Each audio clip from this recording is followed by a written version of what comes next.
UFC 318 looks like diarrhea, and Fight Night Whitaker vs. DeRitter is probably the gnarliest non-pay-per-view lineup in the history of the sport. Make it make sense. And on top of that, the card order for 318 is either an unforgivable insult or a typo, but either way, let's get into this nonsense. The first thing I'm going to do is pull up an old Dana White interview that was almost impossible to re-find. A YouTuber by the name of Graham Bensinger interviewed Dana White in 2011, and it's really long, most of it is dribble, but there was a small piece of this interview that I happen to remember when thinking of 318 and Fight Night Whitaker versus DeRitter. Nobody's gonna like hearing this because it just stinks to hear, but I think the best way to create a base level understanding of why 318 is the way 318 is, and then why Whitaker versus DeRitter is the way it is, it would be much better for me to just let it come from the big man than passing the information off secondhand. So I'm gonna just let him talk. I think this thing's in trouble. I think we could buy the UFC,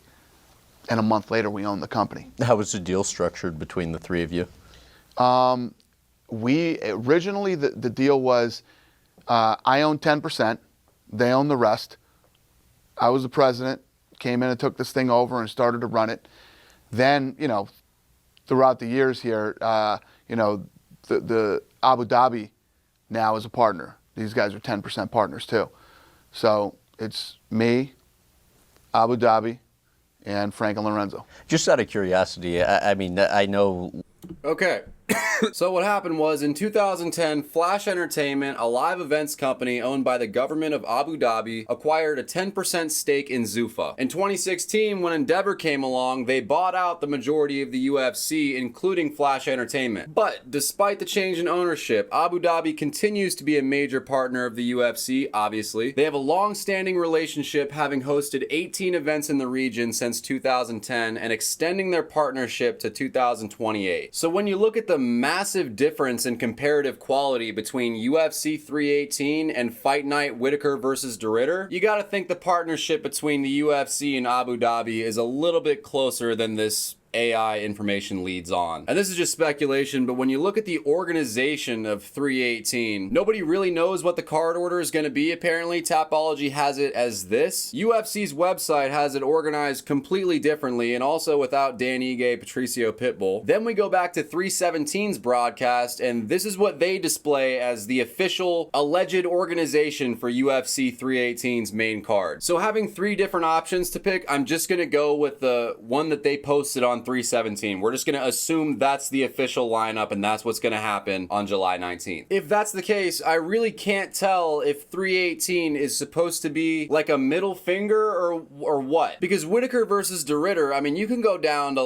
you could go all the way down to Amanda Ribas, and you could really, I mean, not completely, but for the most part, most of these fights are interchangeable. They're interchangeably awesome. But when you go to Holloway versus Poirier, first of all, Michael Johnson, Daniel Zellhuber, Ateba Gauthier, Robert Valentin, what are they doing on the main card? You've got main card worthy fights on the prelims. Marvin Vettori, Brandon Allen. Switch that one out for Ateba Gauthier. Ikram Aliskerov, Bruno Ferreira. Switch that one out for Michael Johnson, Daniel Zellhuber. And for that matter, Patricio Pitbull. Why are we even giving him another shot at 37 years old? His last fight was a stinker. Replace Dan Ige, Patricio Pitbull with Kyler Phillips versus Vinicius Oliveira, and you've got an exciting main card. And this is even more beautiful. Patricio Pitbull's birthday is in 6 days. Happy belated, champ. You're gonna be 38 years old by the time you poison our entertainment. And then I don't want to insult it too much because it is a really cool fight that who doesn't want to see it, but the main event's belt fake belt. Not only is the main event for a fake belt, but if Dustin Poirier wins it, he's gonna retire with it. If Max Holloway wins it, he's not gonna do anything with it. He's not gonna get a title shot at 55. That was established at 317. So unless we're gonna do Holloway versus Pimblett 2026, 318's main event is just completely useless. Whitaker versus DeRitter actually matters. And by the way, co-main event, 5 rounds. What the f?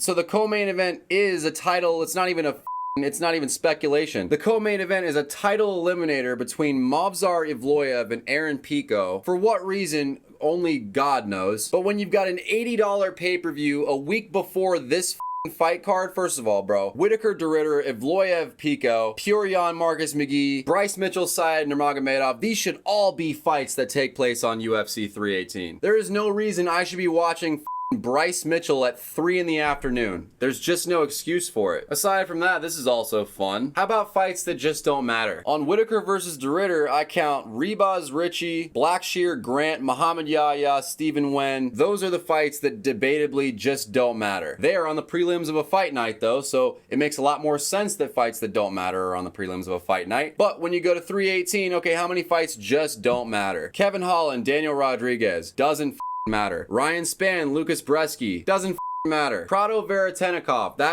I don't even know if that's worthy of being on the prelims of a fight night. Jimmy Crute, Marcin Prachnio, who cares? Carly Judas, who are these people? Oh, and now it starts being fun right here. This is where it starts being fun, but oh wait, still 1 to go. Neil Magny, Gunnar Nelson, fight that just doesn't matter. That's 1, 2, 3, 4, 5, 6 fights that don't matter versus 3 fights that don't matter. Guess which one's the pay-per-view? You've been watching the video. Why did I just say that? And when you bring it back to Abu Dhabi's influence on the UFC, despite having no stake in it, allegedly, see, that's kind of weird. It's like if Abu Dhabi doesn't have a stake in the UFC anymore after Endeavor bought them out, why do they still have say in anything? And why are they getting fight cards that just beat the shit out of American ones? Even you can go back to, I haven't talked about this yet, but this is just as egregious. You basically have 2 American events in a row that stink on so many levels. Derek Lewis versus Taliesin Teixeira is one of those headliners where you better have something underneath it. And it doesn't. You got the corpse of Stephen Thompson versus Gabriel Bonfim. Boy howdy, that one's going to be interesting. Vitor Petrino and Austin Lane are going to have a battle of who had more potential before they flopped. That'll be a humdinger. Then you got Calvin Kattar versus Steve Garcia. Well, I guess I'm happy for Steve Garcia. I really want him to get big opportunities. He's really exciting. Junior Tafa versus Tuco Tokos. Who gives a f? Then you go to Nate Landwehr. Big exciting if it was 2 years ago, but that's done. Morgan Charrier, why is he still here? 2 female fights in a row. That'll be a adrenaline rush. Jake Matthews, Chidi Njokuani, that one should be pretty exciting actually. Chris Curtis, Max Griffin, another fight that would have been really exciting if it happened 4 years ago. Kennedy Nzechukwu versus Walter Walker. How many fat guys are we going to put on this card? Then cap it off with Mike Davis versus Mitch Ramirez, which should be interesting to watch, I guess. So that's cool. But for God's sake, man, you go to Whitaker versus DeRitter and it's just like, okay, main event, wow, awesome. Just wow, awesome. Co-main event, nobody agrees with it, but it's awesome. Aaron Pico and everything that he stands for, but the co-main event, especially being 5 rounds, is gonna be awesome. Bogdan Guskov, if you're not on the Bogdan train, I feel sorry for you as a person. Shar Magomedov, we're gonna see if he can come back strong after getting completely dissected by Michael Page. Marc-Andre Barrialt's got one more chance to prove that he's not completely worthless, and Shar Magomedov is a great way to do that. Pure versus Marcus McGee. The only thing that stinks about this fight is that Marcus McGee might come out looking 35. If not, that's likely going to decide who's going to challenge for the bantamweight title next. By the way, we're 5 fights into a fight night. Bryce Mitchell versus Syed Nurmagomedov. Bryce Mitchell's moving to 135. It's where he should have been the whole time. That's going to be exciting. Syed Nurmagomedov is Syed Nurmagomedov. That's some high-level America versus Russian shit. Once again, we're still on a fight night, and we have yet to come across a fight that doesn't matter. Asu Almabayev, Ramazan Tamirov. As far as name value, this is a dud. But as far as the future of the lightweight division, this is a pivotal fight. Ibo Aslan, a guy who looked unfraud checkable, he gets fraud checked by Kutalaba. Now we're going to see if he can come back and do what he does. On the other side, Billy Elikana came in to fight Bogdan Guskov, did the best he could and still got choked out, but in my opinion, and obviously in Dana's opinion, he did enough to earn a second try. His second try is against a guy who's as scary, if not more, than Bogdan Guskov. That's a pivotal fight for both of these men. Once again, on the prelims of a fight night. Amanda Ribas versus Tabitha Ritchie is the only female fight on the card, so I'm gonna call that a dub. I guess the only thing where I completely agree with the Saudi Arabian princes or whoever's running this show is that they do not like their WMMA. Muslim Salikov, Carlos Leal. Again, if you're not on the Carlos Leal bandwagon, you're a loser. Damone Blackshear, I said this fight doesn't matter, but for me it kind of matters because I do enjoy watching Damone Blackshear. I wish they would have given Blackshear a fresher opponent, but after the ups and downs he went through so far, he's kind of in a career building stage, so it makes sense for him to be fighting Davy Grant. Running up the rear, Muhammad Yahya, Stephen Wen. It doesn't really matter, but I'm excited to see if Stephen Wen can come back. He had a lot of hype coming off the Contender Series, and then to lose to Jarno Aarons by decision was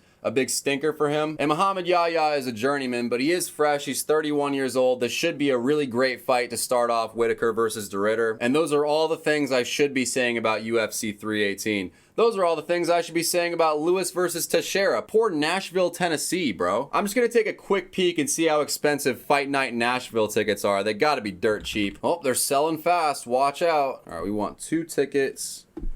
Oh, good lord. All right, there's like 1 Lone Ranger ticket in the back here for $573. For the nosebleeds, you're looking at $103. Okay, so about $100 for a nosebleed ticket if you get it in the right spot. And so these are supposedly amazing front row tickets according to reviews. You can get front row tickets, not front row, but you can get tickets in the first section, basically front row. You can see the sweat pouring off of the fighters, and that's going to cost you $220 a piece. But let's say you're feeling a little frisky, you're trying to get some tickets for cage side. Well, let me tell you, cage side is $521 a piece. Now we'll go to 318, see how much those tickets cost. Then we'll compare those to Whitaker versus De Ridder if they are sold in American currency, which I don't know, but I'm very curious at this point. UFC 318, you're basically paying for Max Holloway, Dustin Poirier, and Paulo Costa. Those are the only 3 names where you go, wow, I want to buy this ticket. You're going to be paying $2,011, which is actually kind of cheap for a pay-per-view. And nosebleed tickets labeled the cheapest are $432 a piece, which is still kind of cheap for a pay-per-view, but I want to compare that to Whitaker versus De Ridder so we can see if they're really trying to milk these Saudis. This is Ticketmaster for Fight Night Whitaker versus De Ridder. I don't know if they're going to display it in American currency. Hopefully they will, but if not, we'll do some conversions. So cage side, we went from Nashville, Tennessee. It was about $500 something.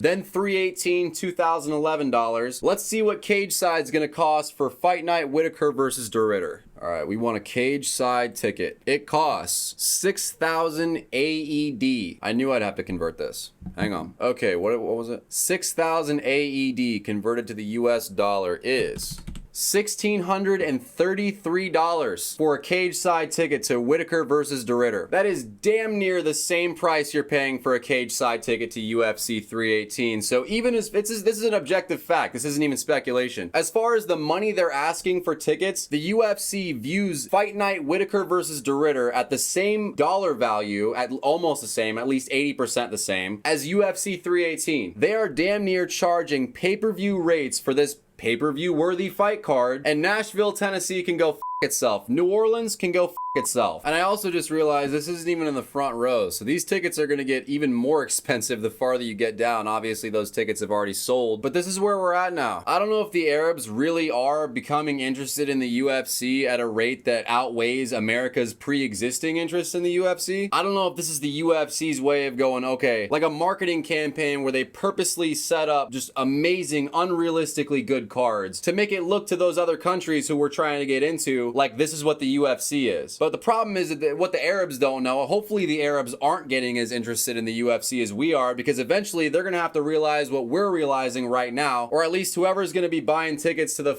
Nashville card, which is that these beautiful cards aren't going to last. They can't last. You cannot consistently, even if you want to, set up these unrealistically amazing fight cards. Eventually Saudi Arabia is going to get Lewis versus Teixeira, whatever the Arab version of that is, and they're gonna look at us when we get a good card and go, those motherfuckers. One thing that is important though is that this is not just Dana being reckless. There is a fully developed and articulated strategy that they're using to try to pump the UFC into countries that don't have it yet. He probably looks at the Muslim population of the world and goes, if I could just get a quarter of those people interested, the UFC is gonna go bananas. And America's going to be an afterthought at that point because we don't have as many people as they do. We're one country, and right now we're a country who isn't exactly obsessed with breeding. So how do we solve that? Well, I don't know. I don't get the data sheets for UFC revenue. But if we're going to go out of our way to organize fight nights so that they look like pay-per-views just to try to show off for the oil people, I imagine Dana knows what that's going to look like to us. But the future profit possibilities his analysts are delivering to him far outweighs American public opinion at this point. Whatever Dana wants from this, he's going to get it despite how we feel. And if the Arabs end up being more valuable than us as a collective, then we're just going to have to sit here and suck it. Just like every country whose people are interested in the UFC but can't watch it because they can't go to America, and they have trouble watching it on TV because of the time differences. That's going to be us now. Oh, that's why they're giving Movsar Evloev Aaron Pico. They don't think Aaron Pico is going to do anything. They're feeding Aaron Pico to Movsar Evloev so they can... Oh my God. Aaron Pico is not getting any special treatment. He's being served up as a lamb. Popular opinion agrees too. Most people don't think Pico has a chance. He probably doesn't have a chance. It's Movsar Evloev. So now Dana's putting me in a up spot because I don't think Aaron Pico belongs there, but at the same time, I'm almost 100% sure at this very moment that Aaron Pico has been selected as an American to be slaughtered by Movsar Evloev in front of his, quote, home crowd. Except for it's not real. This isn't a fight that should be happening, and now this is the up spot Dana put me in. I have to root for Aaron Pico. And what sucks is that Dana makes the matchup, so he can tell Movsar Evloev, yeah, go ahead and skip Jean Silva, go ahead and skip Lerone Murphy. Aaron Pico is the guy. We want an American who's never fought in the UFC, who's 13-4. He's got the record of a journeyman, and he's not even in the organization yet. And his first fight is a title eliminator against Movsar Evloev. This is not an Aaron Pico hype train. Evloev versus Pico is a marketing ploy, and now I have to root for Pico because I have to root against that.